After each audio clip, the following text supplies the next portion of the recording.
listening to the Astral Hour. I'm your host, Astral Meadow. Join me as we take a glimpse into the mysterious.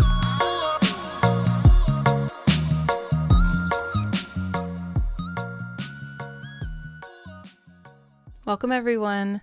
Today I'm joined once again with my husband, Justin Murr, and he is going to be guiding and asking me questions in this episode. We are going to share a bit about the history and the founder of homeopathy, break down some core principles of homeopathy, and touch on some of the common misconceptions. Towards the end, we will share details about the Foundations of Homeopathy class that I will be teaching alongside my friend Ashley Sedorovich, who was previously on this podcast for our episode titled Flower Essences. This class will be in person for those local to Knoxville and also offered through Zoom. We will also share some resources towards the end for those who would like to explore this modality a little bit more on their own. Welcome to the show. Hey, it's nice to be back yet again. Yeah. I always love being the guest or substitute host. I don't know how it works when I'm the one asking you questions, but Right. It's fun to be your counterpart on this show yet again. Yeah, I like it too. I think it's fun, and when I look at the numbers, it seems like the audience really enjoys our episodes too. So Yeah, I think so. We always get some pretty good feedback too, and so I'm excited to do this. This is another subject that you're very passionate about, and I've grown quite fond of myself as you've learned and taken us all on this journey with you. So I'm excited to do this, and I'm excited, as probably you are, to share all this information with people that may not know much about it, and hopefully can help people and help their health and lives improve. yeah, absolutely. So, okay, well, we'll start at the beginning. What inspired you to become a practicing homeopath, and how has homeopathy transformed your own life or healing journey?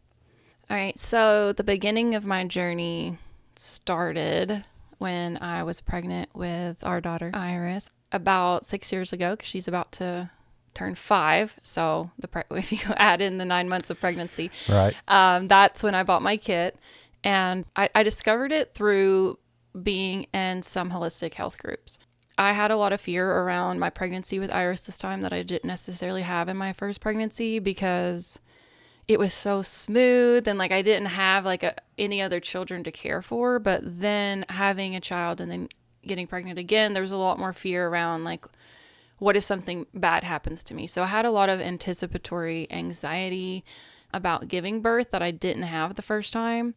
And there was just a lot more like symptoms and fear in general, because I was also older.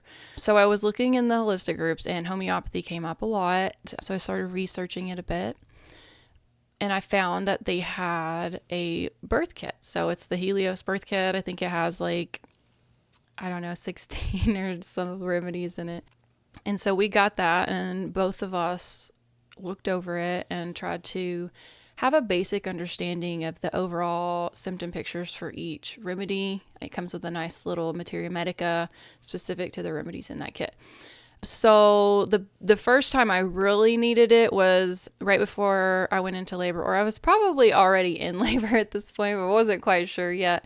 I had the really bad sciatica experience, and I was laying on the nursery floor because I was like getting the last bit of stuff in the bag.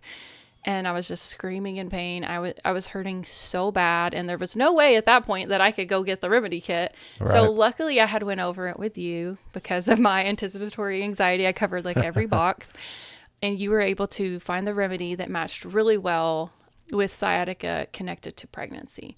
And about 45 seconds later, the sciatica went away, and I was able to get up and get my bags packed and get out the door and walk into the hospital, which was a really big thing. I'm like, oh my God, what if I can't walk in? Like, What if I have to be like wheeled in? So that was another fear.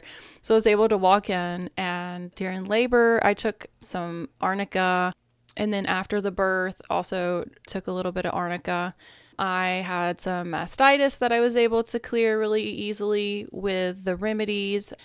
But I started to get a lot deeper into it when, a few months after giving birth, I had some pretty severe postpartum depression that was connected to the sleep deprivation, because I wasn't able to sleep more than like 10 to 20 minutes at a time. And I would just wake up just panicking all the time. Like even if Iris was sleeping, my body was still like in this weird adrenaline state. And then I realized at that point, like I need outside support. So I reached out to a homeopath who's now one of my teachers that I still work with today. She's not my homeopath, but she's like my instructor. And she was able to help me find a remedy that helped with the insomnia, the sleep deprivation, the postpartum depression, the anxiety. And then we started working more on my overall constitution. And then other things started to get better. Like my social anxiety kind of lifted a little bit. I lost my fear of public speaking. I was a lot less OCD because I was like cleaning everything. I felt like it was some kind of weird control thing. It was like the only thing I could control. So that lifted, which was a gift to everybody. And it went really deep. So I took a little bit of a break after that because I felt pretty good. You know, I felt like everything was pretty balanced for a while. And then, you know, fast forward a few years into the future, you know, I still was having some kind of autoimmune things like rheumatoid arthritis, some chronic fatigue that had come up, and I had seasonal allergies like my entire life. And that was something I just didn't even think about, like that could be treated, you know? It's just I was treating it with herbs seasonally, and I was having to take those herbs every single time at that time of the year. And it did help support me, but it didn't like cure my allergies. Right. Yeah. Which is fine because, you know, sometimes we just need that support in the moment. But then, you know, I had this series of infections that happened, which I'm connecting to maybe the autoimmune because it's like my body couldn't fight the infection. Right. And I tried to use the conventional stuff through some of this because I just like needed it to go away. And it actually made everything way worse because I'm a very sensitive person. And then I developed a more chronic issue, which at that one point they told me was incurable. So I was like, well, I don't really like the word incurable at all. So yeah. That's never a word you want to hear. Right. And so I was like, you know, I'm way too young to have this. I'm going to seek out a homeopath again because I really think that there's some potential there. So I started working with somebody and I was able to reverse the incurable disorder within a couple months. Then we really started working on my seasonal allergies and just allergies in general, which I also think were connected to the autoimmune. And that started to lift. And I was able to like go through, you know, the spring and the fall this year without just getting a sinus infection or having allergies every day of my life. Right. It doesn't mean that every now and then I didn't sneeze or something, but it just wasn't to the point where it felt like I needed any kind of support. My body was able to bounce back. My vital force was really functioning optimally and able to handle it.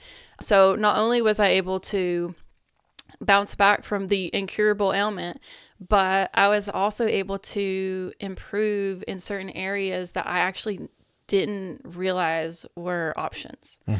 And to this day, I still work with a homeopath for other things, for my overall constitutional stuff. But I would say I have improved exponentially since working with a homeopath to the point where I really wanted to learn about it. I wanted to be able to feel comfortable matching remedies for my family and my friends. And I also wanted to get comfortable enough to be able to help my community and be really confident in my level of knowledge and experience to bring this wisdom to them and potentially teach them because I've had such good success with it. So that's the story that led me to it and why I decided to explore it. So. Right. Mine pretty much started in the same place, and the experience that we had with the sciatica and that whole experience of giving it to you, you were literally laying on the floor screaming in pain. And the screaming was almost worse than the screaming that occurred during labor. But you seemed like you were in a huge amount of pain, and it was very clearly sciatica, and we remembered that it was in the kit. And so I went and grabbed that for you and took it. And to watch you come out of that so rapidly was kind of mind-blowing. Right. And it definitely made a huge impact on me. And at that point, I pretty much was a straight believer. And, I watched you take different things as we went along. And, we kind of got our feet wet there and worked our way into taking it more. And as time went on, some stuff would come up with me, specifically kind of stuff like I have toothache or an earache. I think were probably my main ones early on. And we went in, we got a second kit at some point that wasn't just for pregnancy, that was more just a general kit. And it had stuff in there that we searched the symptoms out and were able to take, and it took the pain away. And, each time that I had a success like that, it just helped to reinforce that this was something that A, I believed in, but B, was actually working. Right. And was doing things, and it was really impressive. And then when you got your infections and started working with your homeopath, and like you said, the incurable was taken away and was reversed, there again, just like the sciatica, another kind of mind-blowing thing. It was just like they said that you were going to live with this the rest of your life. Right. I was going to need their medicines for the rest of my life. That was actually causing me to have severe reactions. Right. But I was going to need to keep taking those. Yeah, and they were like, you're just going to take these every day for the rest of your life, and you can come back in if you need any help. Thanks, bye. And we were like, that sounds terrible. And then to see that be reversed and to have witnessed it really solidified it with me. And now as you've started to learn it, and we've helped both kids out with sinus infections or minor colds and stuff, or if they fall and hit their arm or head or something, and we think that there's going to be a problem, we can give them something and it goes away. Right. And we're just continually at this point having reinforcing experiences that show the benefits of this. Right. So all of that is kind of my journey. I've kind of just taken it along with you. I'd never really even heard of homeopathy before that, but I definitely feel very blessed to be a part of it with you, and I definitely know that my health has improved from it. Right. So what exactly is homeopathy, and how does it differ from conventional medicine? So homeopathy is a system of therapeutics developed at the end of the 17th century by Dr. Samuel Hahnemann, who we will explore a little bit more later. It works through supporting the vital force, which it does by using extremely minutely diluted amounts of natural substances. It utilizes the concept of like cures like, or the law of similars, in its prescribing of a remedy that matches the symptoms that the person is presenting. The symptoms are our guiding force, which shows us precisely what we need in order to heal. When we support the body in this way, it can gently come back into a more harmonious state. So with homeopathy, we're directly working with the vital force. We're looking at the individual. We're taking every single aspect of that individual into account, and we are utilizing the principle of like cures like. So the word homeopathy, the root is homeos, which is similar, and pathy, suffering. And so when we work with homeopathy, we are quite literally matching a similar remedy to the person who's expressing these symptoms. Something that would cause those symptoms is also the cure for those symptoms. So it's quite literally like curing like. With most of conventional medicine, or the way that we have been taught, it's we consider it allopathy in our philosophy. And allopathy, allo means opposite, and so basically they are doing the opposite of what those symptoms are presenting. So If there's inflammation, we give them anti-inflammatory. If there's a lot of allergies, we're going to give them an antihistamine. Right, right. There are a couple things with Western medicine where they, things like Adderall, which, can actually give people a lot of energy. We tend to give those to people with ADHD who have, a lot of energy. Yeah. And so okay. there are some examples of them using this kind of like cures like concept, but for the most part, it's just a different approach to medicine overall. So that is our main thing. We can go into more of the fundamental principles here later, but I would say that that's like my quick answer to what is homeopathy and how does it differ. Okay. So going back to the man who developed it, could you tell a little bit more about him and when he developed it, and maybe give a little historical context about the rise of this system of medicine? I sure can.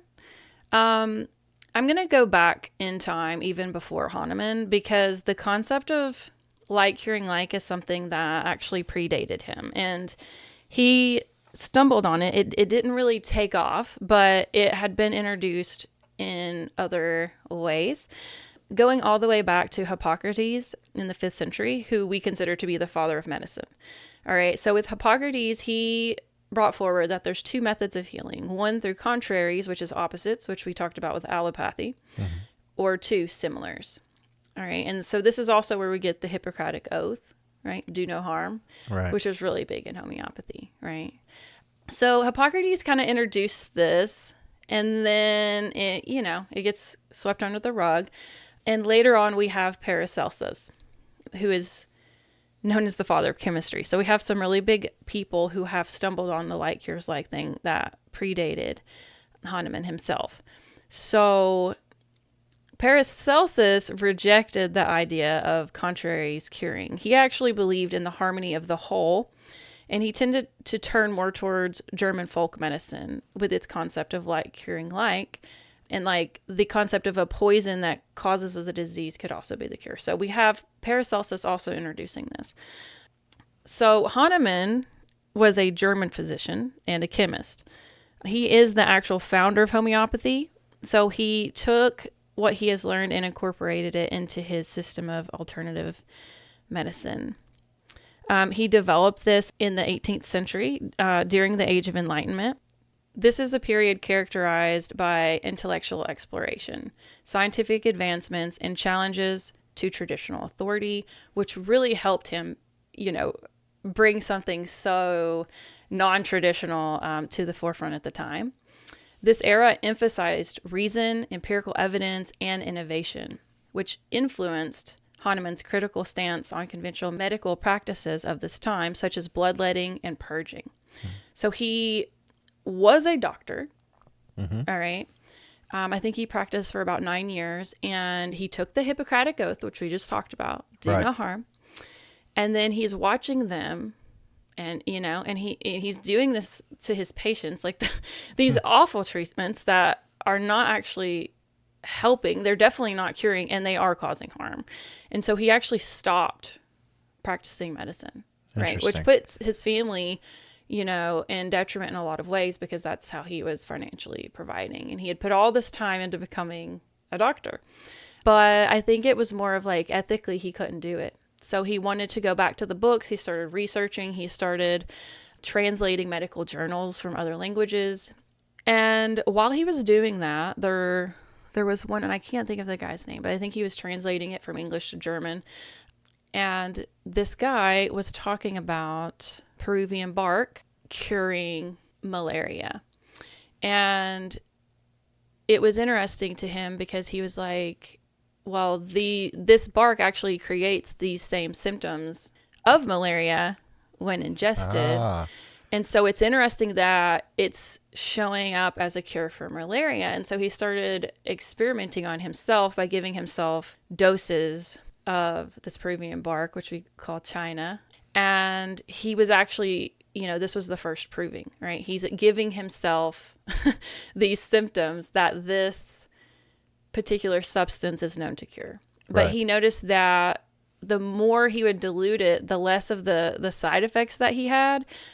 It was still able to treat, but then we didn't have to worry so much about the side effects. So he kept playing with this idea and started looking at other substances and like studying their, known side effects if someone were to ingest this. So a lot of the poisonings that had been documented and, just looking into the wisdom documented about different plants and things over the course of history, because herbalists and a lot of these cultures had been documenting the process of these natural substances side effects for many years. So he eventually compiled a lot of that research and continued to experiment with it, and slowly was able to create this new form of medicine called homeopathy. So Hahnemann's ideas gained a lot of traction during this time, partly due to how dissatisfied the people were with the mainstream medicine. And I think everyone was kind of seeking more of this individualized, less invasive approach to health after watching some of these awful reactions to the medicine at this time. Homeopathy reflects both the Enlightenment's emphasis on experimentation and the broader societal shifts of the Industrial Revolution.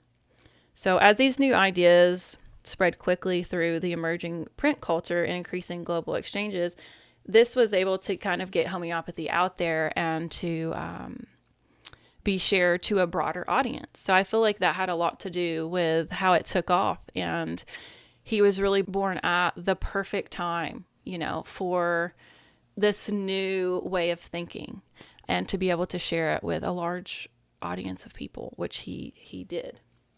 Okay. So let's explore some of the core principles of homeopathy. Could you tell us a little bit more about them? Yeah, so I'll just reinforce the law of similars again because it's like the main core principle.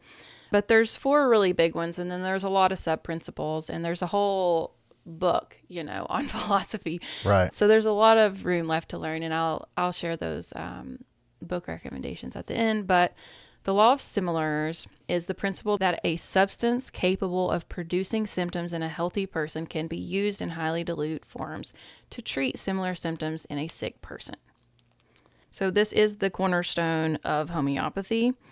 And the second key principle is the law of minimum dose, which suggests that, the minimum amount should be employed or given to a person based on the understanding that the stimulus of natural medicine triggers the body's internal and intrinsic healing response.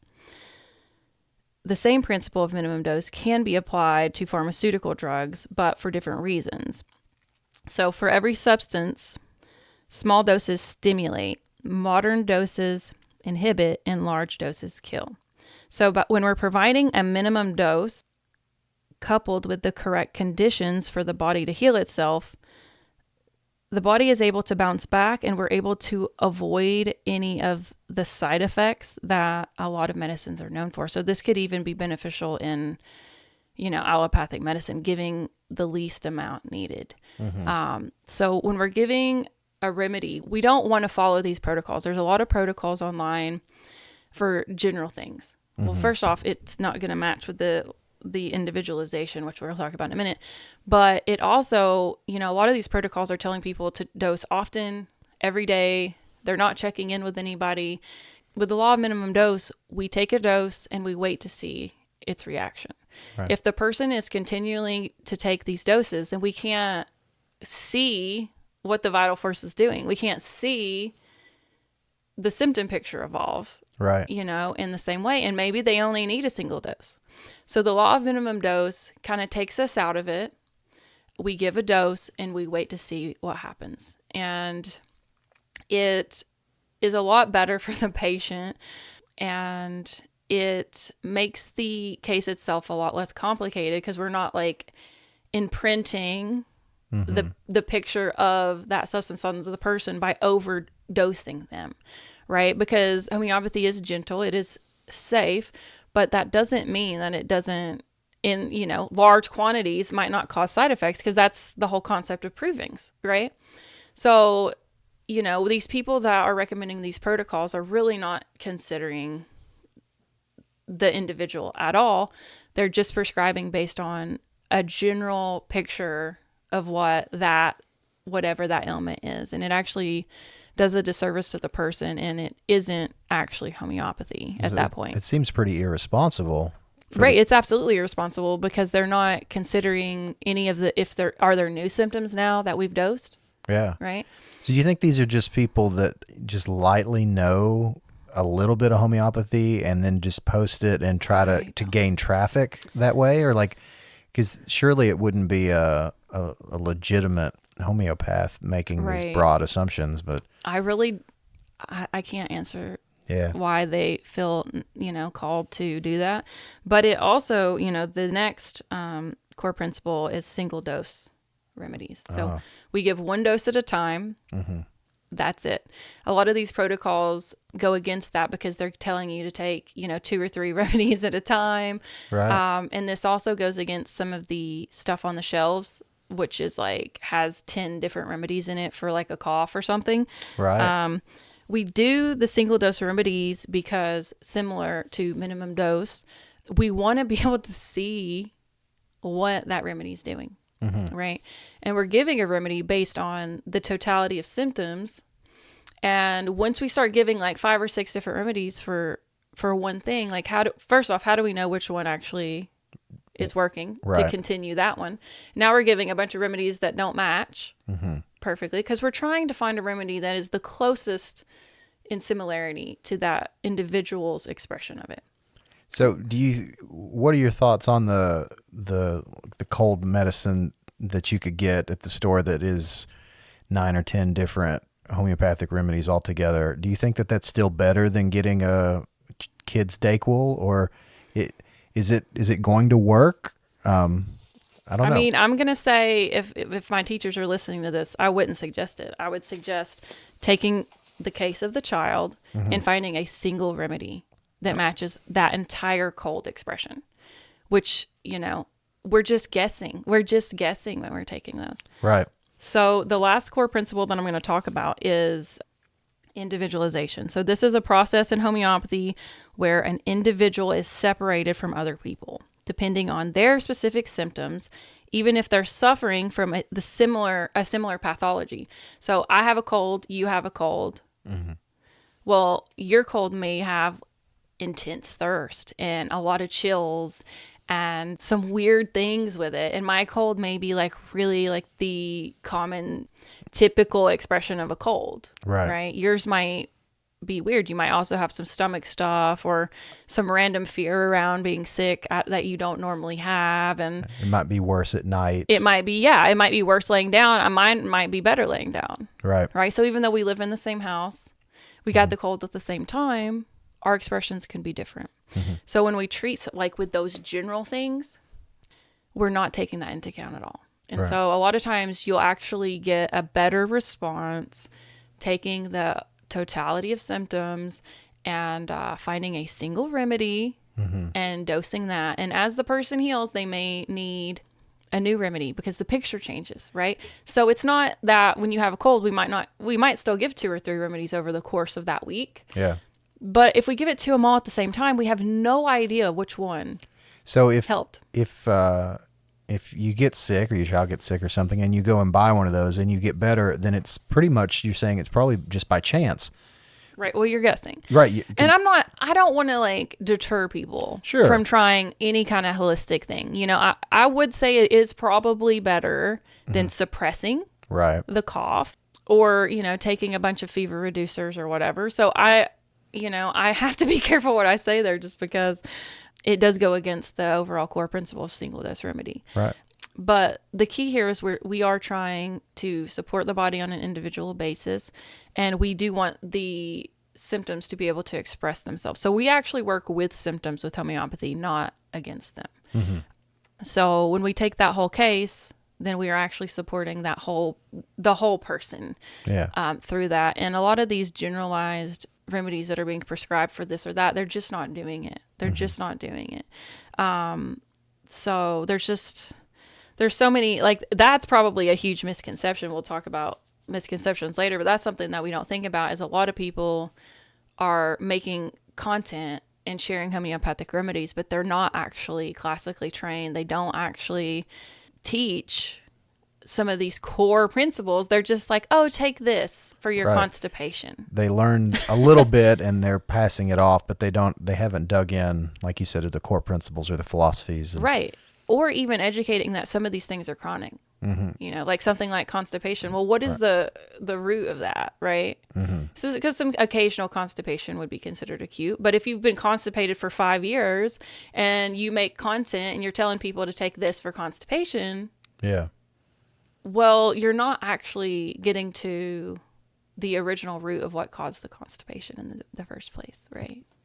So, in speaking with symptoms, and how do homeopaths typically approach a patient's symptoms?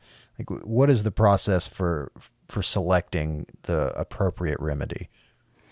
All right. So like I've said this word, this is like a key word, the totality of symptoms. We take the totality of symptoms. So we sit down with a person and we listen to them, right? We let them talk, and there are some specific things that we're looking for when we are trying to compile the information before we go to do our remedy selection. So we're looking for a pattern with homeopathy, not a diagnosis. So you telling me that you have a cold is fine, but I would rather know, like, what does that cold feel like to you? Right. What are your exact sensations? So we have very specific things. The first thing is, what is the etiology? So an etiology is, how did this start?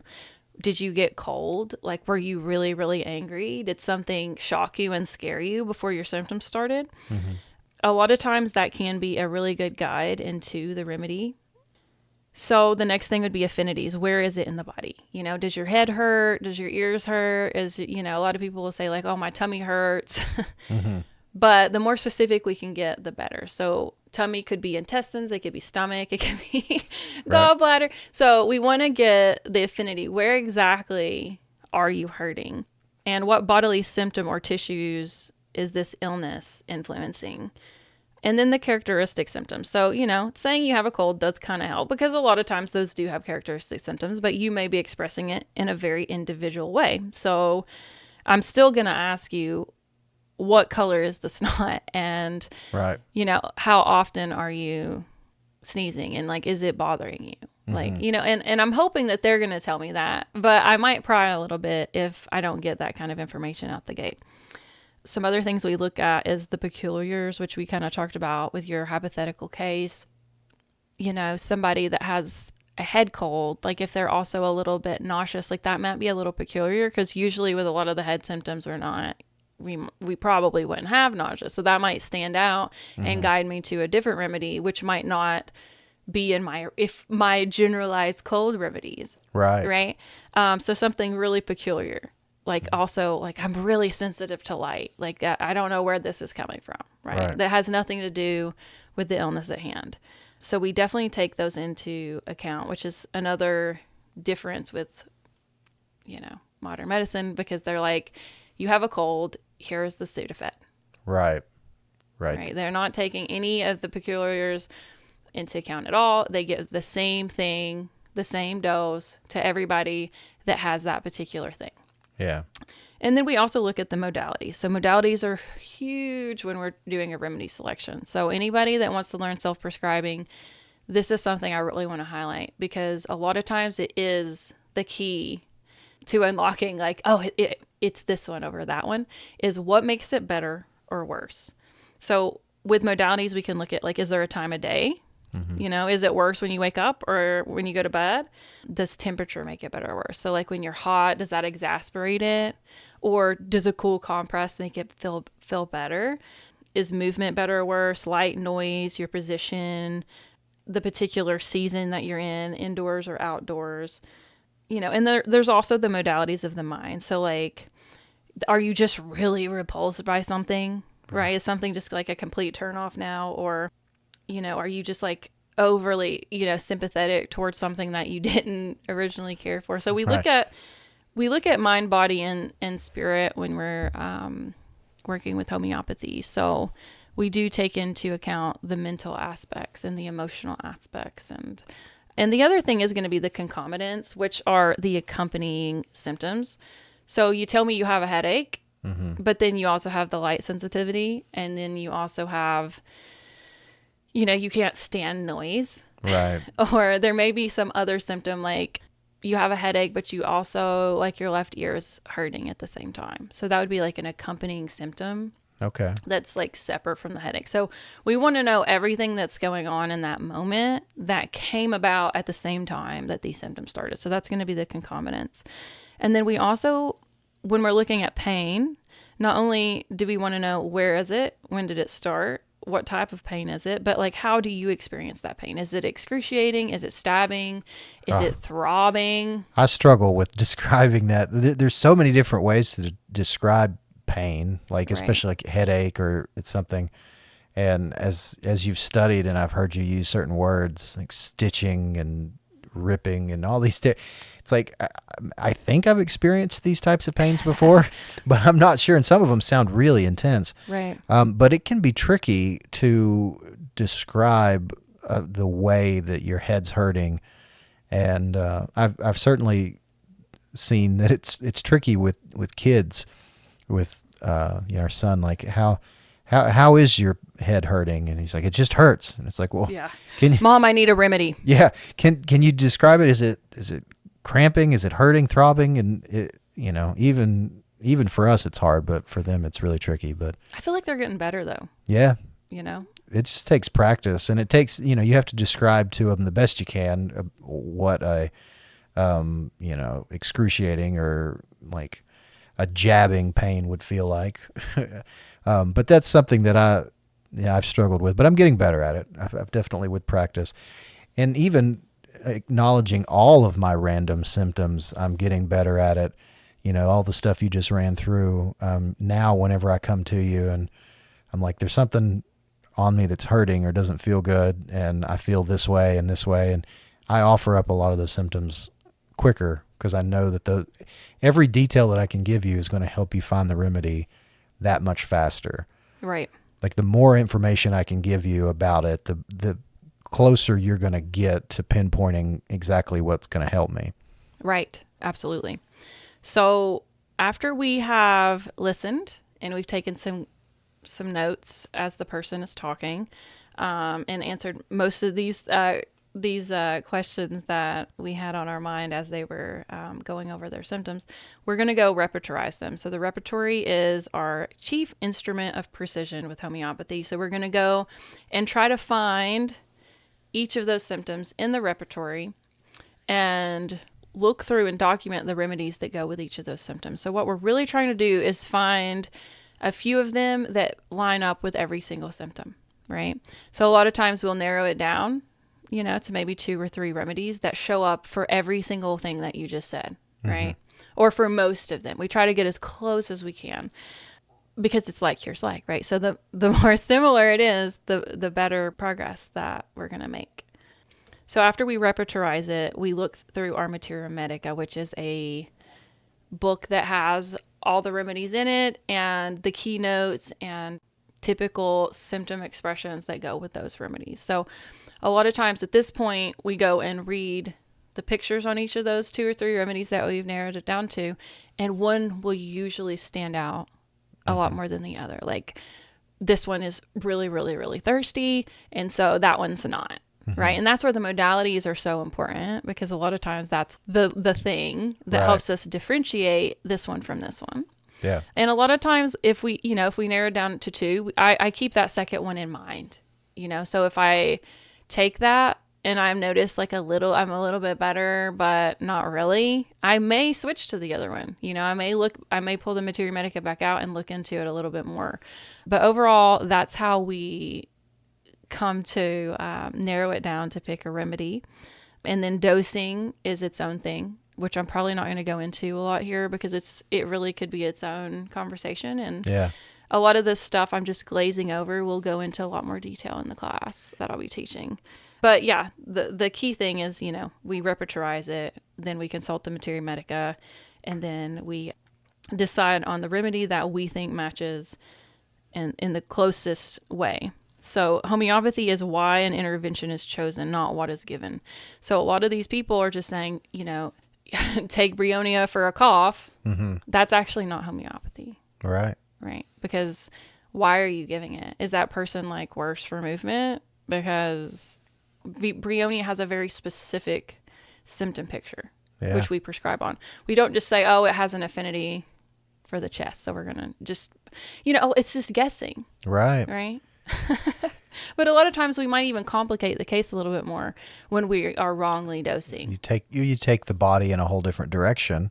Right. The sheer amount of work it took to distinguish all of this and to be able to look at it in such detail and be like, okay, well, we have headaches, but these are headaches that are worse in the morning and that are worse in cold. And to go down this list and get that specific and to differentiate is incredibly impressive. And it would have taken so much work and focus to really get everything spread out like that and to know, well, this remedy does it when you have these set of symptoms. But if you change one or two of them, even though all the others are the same, it's actually going to be a different remedy. And to take the time to work through all of these and build this repertoire is just absolutely incredible. It is. It's incredible, and it's science.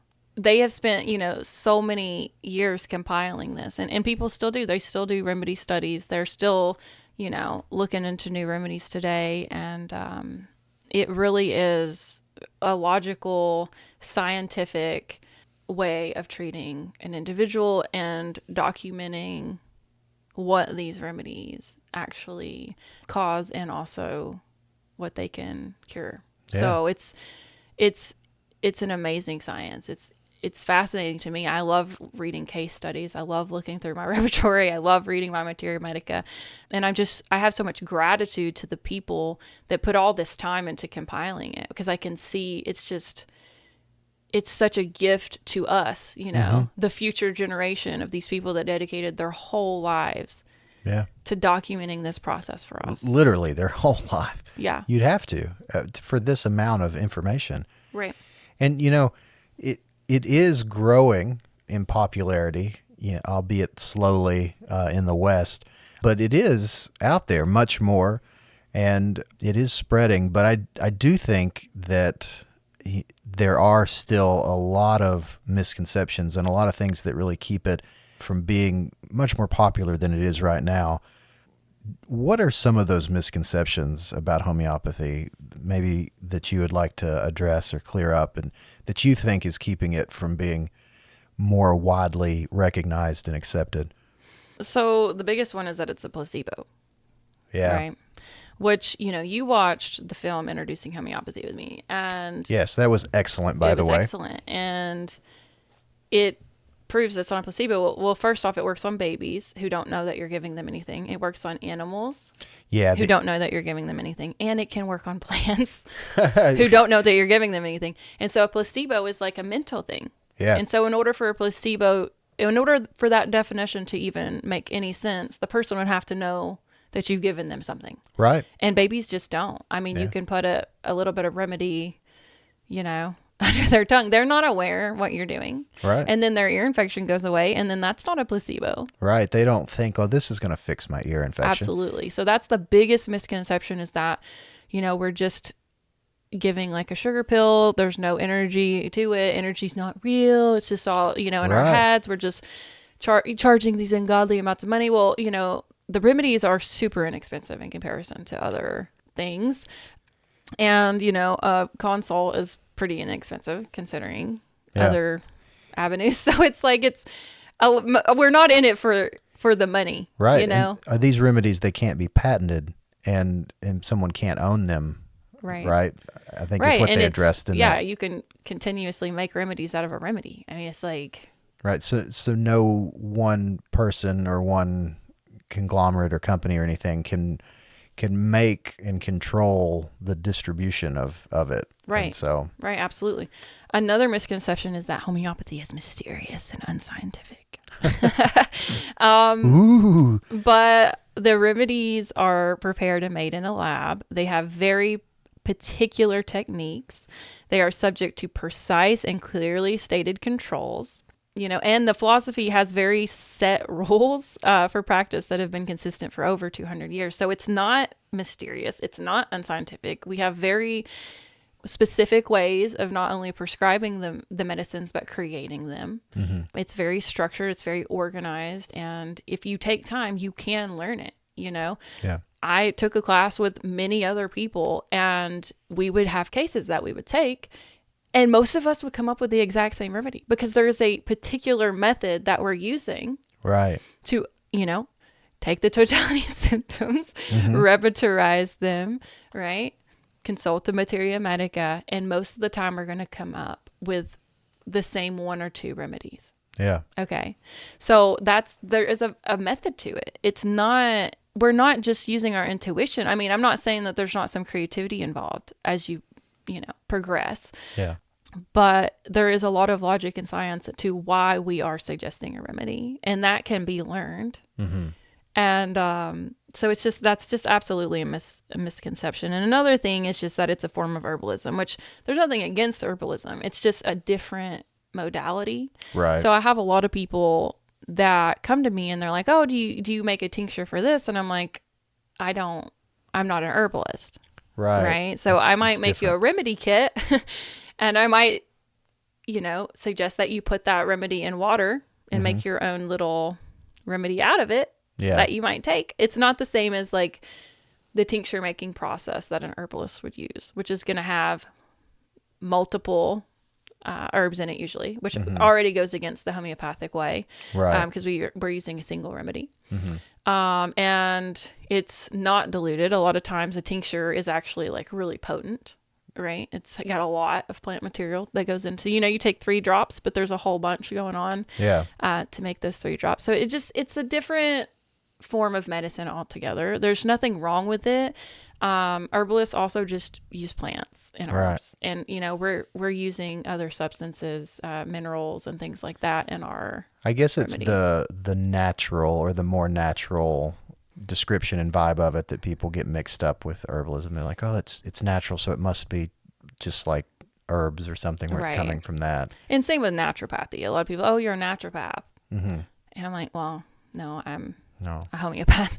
It's not that there aren't naturopaths out there that also are homeopaths. It's just that naturopathy is such a broad term that can also include things like acupuncture and chiropractic care and just other modalities. Right. And it's great, but it's just not homeopathy. It's just different. Yeah. Right. It's not that they don't, there's plenty of naturopaths that do prescribe homeopathic remedies, but you don't have to be a naturopath to be a homeopath. And so there is that little bit of division there that creates confusion sometimes too. Right. Right. So if people are wanting to learn more about homeopathy and just some of the things that distinguish it and stuff, are there any resources like books or websites or organizations that you would recommend that they should check out if they're wanting to learn more about it? So my favorite YouTube channel for learning homeopathy is All Things Homeopathy. He actually is a trained medical doctor who's also been practicing homeopathy for like 25 years or something like that. Nice. So he's very scientific. He's very intelligent. He knows his stuff.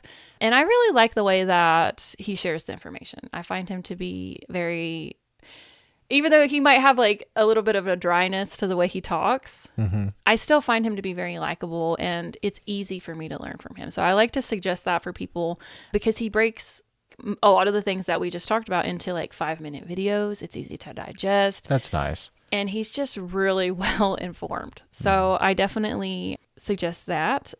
A big thing that a lot of people get in the beginning is Miranda Castro's book, The Complete Homeopathy Handbook. That's kind of like the gateway book, into it for a lot of us. It has like its own materia medica.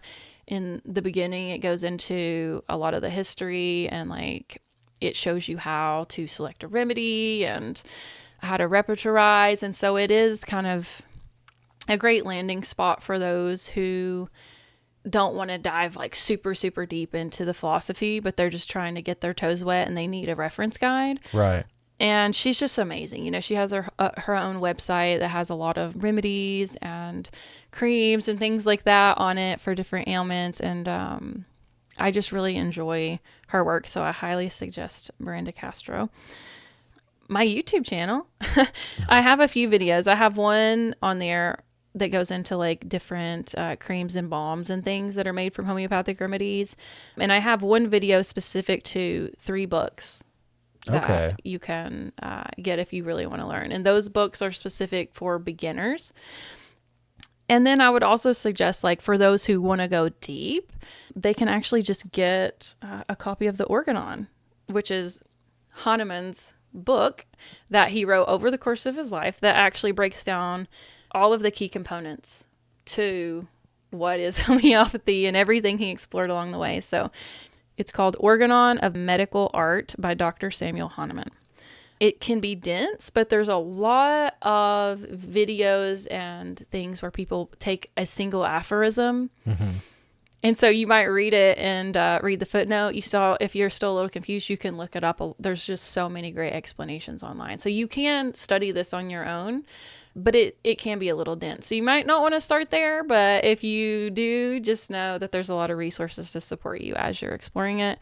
And another really good one is called Lectures on Homeopathic Philosophy by James Tyler Kent. And he's going to take some of these aphorisms as well and expand some of the ones that may, he sees as the most important or maybe needs a little clarification on. So it's a really great reference book too.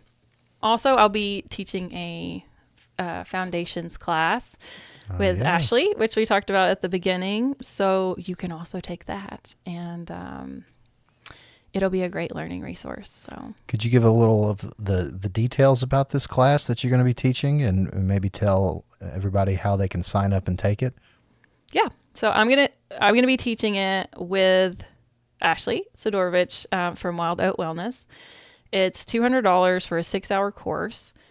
The big things that we're going to cover is what is homeopathy, how does it work, the philosophy of homeopathy, and then we're also going to work with you and teach you how to use the materia medica in the repertory, which is where a lot of people get kind of stuck or overwhelmed. So we're actually going to have some sample cases, flip through that repertory with you, show you exactly what we're doing when we're trying to home prescribe for our families and things like that. And we really want the students to feel a lot more confident by the end of the class to be able to, work with homeopathy from that first aid perspective. And then just at home prescribing for your basic common ailments.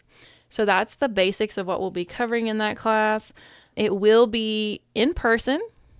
It's February 22nd from 10:30 to 4:30. But we're also going to offer a Zoom option. So the in-person class is almost full. It may be full by the time this airs. I don't know. But the Zoom option is going to be great too. The whole slideshow is going to be, have its own screen on the Zoom thing. And we're going to be wearing mics. And since there's 2 of us, one of us will be sitting by the computer while the other one lectures, and we'll be taking turns. So the Zoom participants will get equal amounts of attention as the people in the room. So if there's questions or anything like that, we're going to try really hard to make them feel like they're a part of the group energy as well. So it's going to be a great option for that. And we are so excited to do that. We're actually thinking about potentially creating maybe our own YouTube where we collaborate and share different ideas and talk about homeopathy and maybe take questions from people watching. So maybe do some lives. That's still kind of up in the air, but I'm just going to go ahead and plant that seed because that would be great. I'm really excited about the idea of that. So I think I've covered it. The in-person class is going to be at the Sacred Salt now in Knoxville. So if you are wanting to do that, you'll have to reach out to me or Ashley by email to reserve a spot.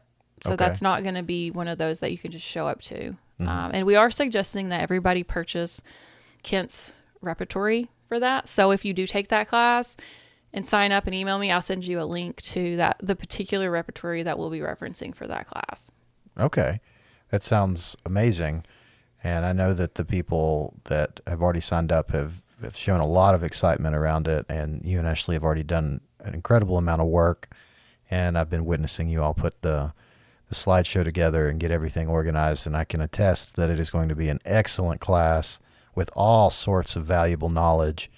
It's definitely something, if you have an interest in this, that you will come away way smarter and way more equipped to handle things yourself. Mm-hmm. And it's going to be a really, really great introduction class.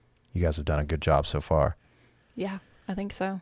And the people that have signed up, I mean, it's just everyone has a great energy, and I'm just hoping that we can all connect and create this community where we can continue to learn and explore together. So maybe we'll expand and teach little subclasses along the way based on what people are wanting. So. Yeah, that's great. And you also are able to take your own acute cases these days and help people with your own customized kits. How can people book that, or how can people reach out and talk to you about getting some acute care or getting help with something like that? Okay, so I'll just quickly go over what acute care looks like and how Sure. it's different from chronic, because those are the cases I can take at this point in my education. So acutes are self-limiting. They have distinct symptoms. They're different from your normal state, and they have a short course with a peak followed by recovery. So these are things like physical wounds. I do the surgical support kits to help you recover from that. Bite, stings, dental, oral health stuff, gastrointestinal, upper respiratory, eyes, ears, throat, headache, pregnancy, birth, infectious disease, colds, sprains, strains, things like that. So those are going to fall under acutes. Those are things that I can take. Chronic is going to be things like migraines that you've had on and off for 10 years. Can't do anything about that. I'm going to have to outsource those. Right. So if you have something that's really long lasting, that's existed for a long period of time, like I've had allergies since I was 3 years old, then I'm going to outsource that. And I have a link here to send people. If you do want to get chronic or constitutional care, you can go to www.homeopathicenter.org/find a homeopath.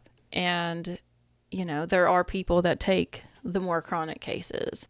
And so there is support there for those, but it's just that I'm taking acutes, and then I'm also helping people with surgical kits right now. Right. So you can find that on my website, astralmeadow.com. There's a little subsection with homeopathy, the label homeopathy, and click on there, and it has the pricing, and a little form to fill out that you share with me, some what's kind of going on. And I can pretty quickly tell if it's chronic or acute. And so I might ask, has this ever happened before? And if you say, yes, it's happened, every year I get this at, the same time, I'm going to be able to tell if it's chronic based on, based on what you're telling me. And then also if it's happened many times. So filling out the form is really important before I even take the case, because it's going to help me figure out if I should share that case with somebody else and not take it. So yeah, that's how you can hit me up. So, and then for the class, if you do want to sign up, you can email me at theastralhour@yahoo.com, or you can email Ashley at wildoatwellness@gmail.com. So hit either one of us up to register for the homeopathy class. Excellent. That's a lot of really amazing resources there. And hopefully, if anybody's interested, you should take that step and learn more. And I promise you will not regret it. I know that I haven't regretted any of the process, and I know that our kids are totally about it. And there's been lots of little things along the way that I totally attribute to homeopathy helping heal or a support with. And it's been excellent. And so I highly encourage anybody who's interested about it in any way to follow up with Astral or Ashley and take the class and dive in. Yeah. Well, thank you for taking the time to record this episode with me. I appreciate you. Oh, yeah, absolutely. I always love coming on here and being a part of things. Yeah. And thank you all for tuning in. Check us out next time on the Astral Hour.